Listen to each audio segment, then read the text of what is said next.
povo, e aí, como é que vocês estão? Espero que esteja tudo bem. Hoje a gente vai seguir vendo o segundo reinado, ok, pessoal? Então vamos continuar vendo o governo desse rapaz bonitão aí, né? Com essa sua maravilhosa barbicha, a famosa barba de Dom Pedro II. Então, na aula passada a gente viu alguns aspectos políticos, né? Liberais, conservadores, a gente falou muito a respeito disso, as questões internas, algumas questões externas, como a Guerra do Paraguai, a, a questão Christie, né, que foi aquela briga, aquela rusga com a Inglaterra. E hoje a gente vai seguir vendo algumas coisas econômicas e também aí já para o final do segundo reinado, né, como foi que acabou aí a história política de Dom Pedro II. Então, vamos seguir. Vamos lá. Ó, falar aqui a respeito da sociedade no Brasil, no segundo reinado, é bem interessante. Por quê? Porque a sociedade imperial brasileira é praticamente uma xerox da sociedade colonial. Vocês devem bem se lembrar que quem era rico na época da colônia vai continuar rico também na época do império. Então, são muito semelhantes, né? Tanto que o modelo econômico também vai continuar o mesmo, né? O plantation, a monocultura, escravista, latifundiário. Então, do império para a colônia, a sociedade é muito parecida, mas ela vai começar a mudar. Quanto mais o tempo passa, essa sociedade ela vai se desempreendendo, né, das ideias, né? Logo, haja vista, surgiu o iluminismo, e essas ideias iluministas, republicanas, de democracia, elas vão chegar ao Brasil, ok? Através dos filhos dos fazendeiros que estudaram na Europa. E isso vai fazendo com que a sociedade ela vá mudando aos poucos, apesar de começar praticamente igual a sociedade imperial com a sociedade colonial da época da colônia. Isso com o passar do tempo vai mudando. E um dos reflexos dessa mudança se refletiu aí na Revolução Praeira. Ah, Bruno, Revolução Praeira, o povo ir para a praia. Não. A Revolução Praeira vai acontecer em Pernambuco, 1848. E ela foi uma revolução, pessoal, que já dava um prenúncio do que podia acontecer com o Brasil no futuro. Haja vista, ela tinha como uma de suas bandeiras as ideias republicanas. Olha aqui.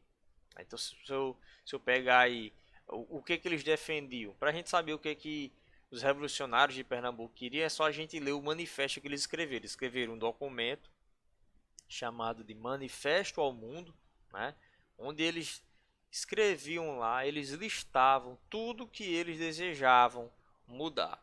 E aí a gente tem o voto universal, ou seja, todo mundo tem o direito de votar e não mais quem comprova a renda. Lembrem-se, na Constituição de 1824, né, aqui veio depois da Constituição da Mandioca, a de 24, aqui tinha os 4 poderes para você votar ou ser votado, você tinha que ter uma renda mínima. Vocês lembram bem disso? A gente viu lá na nossa aula de primeiro reinado. E aqui não, eles defendem um voto universal, todo mundo tem o direito de votar, independente da renda, liberdade de imprensa, coisa que não tinha no Brasil, já que se você falasse mal do imperador, de alguns políticos, você podia ser preso. A abolição da escravidão. Isso aqui a gente vai falar muito hoje. A abolição da escravidão, a proclamação da República, ou seja, acabar com o Império Brasileiro, né? Nacionalização do comércio, ou seja, deixar de depender tanto dos produtos ingleses, né? E o direito ao trabalho, já que a maioria das terras estava na mão de grandes fazendeiros, né? E muita gente não tinha emprego, tinha que se sujeitar a ganhar uma miséria nas fazendas desses homens ricos, né? A causa, o que levou os pernambucanos a essa revolta, a crise econômica, né, e a concentração fundiária, ou seja, muita terra na mão de poucos, né? Muita terra na mão de poucos e muitos com pouca terra. Então, causava uma desigualdade social muito grande, uma crise econômica muito grande, que eles resolveram se revoltar. Os principais líderes nós temos o grande Pedro Ivo e Abreu de Lima. Foi chamado de Revolução Praeira porque esse manifesto, essas críticas à sociedade, elas eram feitas no jornal Diário Novo, que ficava na Rua da Praia, uma rua, né, lá em Recife, que pertinho, você descendo lá a ladeira, você chega na praia, por isso era conhecido como Rua da Praia. Ok, pessoal? E daí vem o nome de Revolução Praeira. Já disse aqui o que eles queriam, para mudar no Brasil. Então lá, vou repetir, ó. Voto universal, todo mundo votar, independente da renda, liberdade de imprensa, poder meter o pau, falar dos fuxicos da família real, abolição da escravidão, proclamar uma república aqui, nacionalizar o comércio para não depender do, do capital externo, né? E direito ao trabalho, distribuição de terras, né, para que as pessoas possam ter como trabalhar.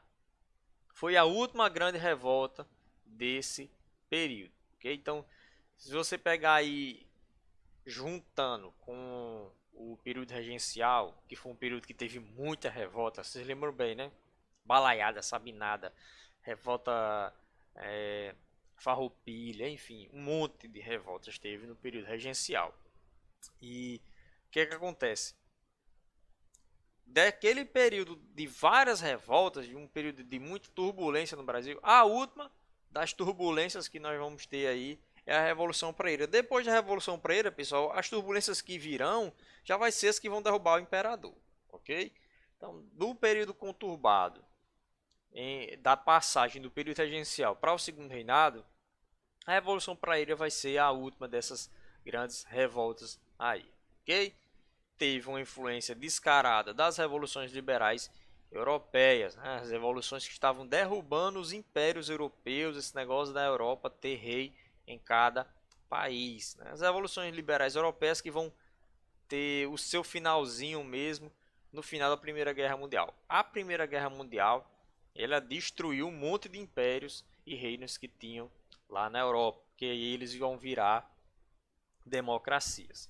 Ok? Então a Revolução Praeira foi isso, pessoal. Foi um manifesto, né, de intelectuais, homens cultos, tentando mudar a sociedade mais justa, todo mundo poder votar, né? O Brasil não ter um rei, mas sim um presidente, né? Pessoas poderem votar e escolher os seus líderes. Beleza? Então essa foi a Revolução Praeira. Ó, uma das coisas que vai mais marcar a sociedade no segundo reinado é a integração da mão de obra imigrante aqui na nossa sociedade.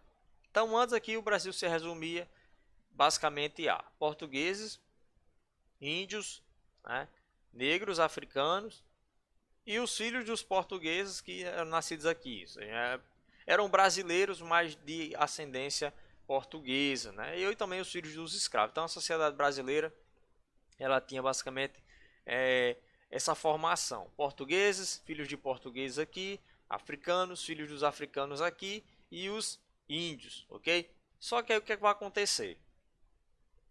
Com o passar do tempo, o número de escravos vai diminuir muito na sociedade, até porque vai vir muitas leis abolicionistas que a gente vai já falar. E o que vai aparecer como solução? Trazer europeus para cá, trazer pessoas de outras nações que já têm conhecimento em trabalhar em fábrica com máquinas, ferramentas de metal mais elaborado, trazer para cá. E aí que se inicia aqui no Brasil a questão da imigração, ok? Então, para superar a crise do escravismo, eles vão começar a trazer os imigrantes. A diferença do imigrante para o escravo, pessoal, é que o imigrante recebe um salário. O imigrante ele vai receber um salário, mesmo que em algumas fazendas fosse terrível ser imigrante lá naquela fazenda, ganhava uma miséria, podia passar fome, podia ter situações em que você vivia muito próximo do escravismo, mas isso eram as exceções. No papel, a imigração é um trabalho assalariado, ok? Então, muito disso aí também vai ter a questão do mito do embranquecimento, né? O Brasil tem tantos escravos que no futuro só vai ter pessoas negras. Então, era uma ideia muito racista, em que eles vão tentar trazer europeus de pele branca para tentar embranquecer o Brasil, ok? Necessidade da mão de obra, né? Isso aqui, até porque lá na nossa aula passada a gente viu que foi na cafeicultura que houve a introdução da mão de obra imigrante, já que tinha poucos escravos, vamos trazer os imigrantes, né? Lá no Sudeste Paulista, né? Lá no região de São Paulo e Rio de Janeiro, ok? Lá no Vale do Paraíba, aquela região lá. E aí vai ter introdução da mão de obra imigrante.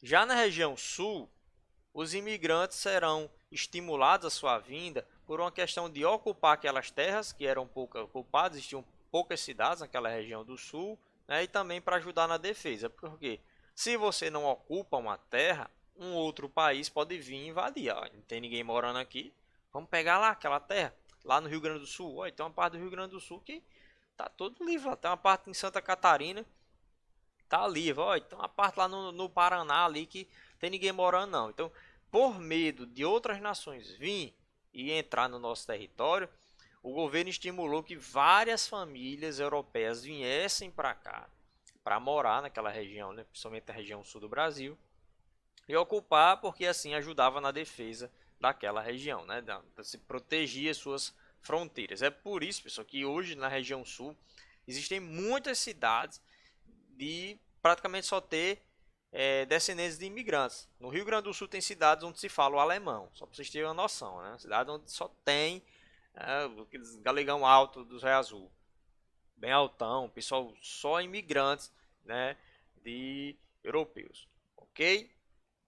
E também, né, muitas dessas famílias vieram para o Brasil, aceitar esse convite de vir arriscar a vida nova aqui no Brasil, por causa da crise econômica e social que estava vivendo alguns países europeus, né? Esse período da Europa foi um período muito conturbado, com muitas revoltas, muitos reis caindo, né, as revoluções liberais, e isso gerou muita fome e crise econômica em alguns países. O que eles faziam? A Europa está uma bagunça, eu vou para o Brasil. E aí eles vêm para o Brasil feio, vem para o Brasil, né, a arriscar a vida nova. Ok?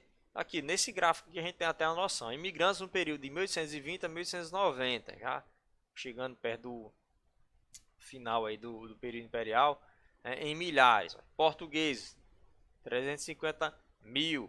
Italianos, 360 mil. Alemães, 75 mil. Espanhóis, 45 mil. Né?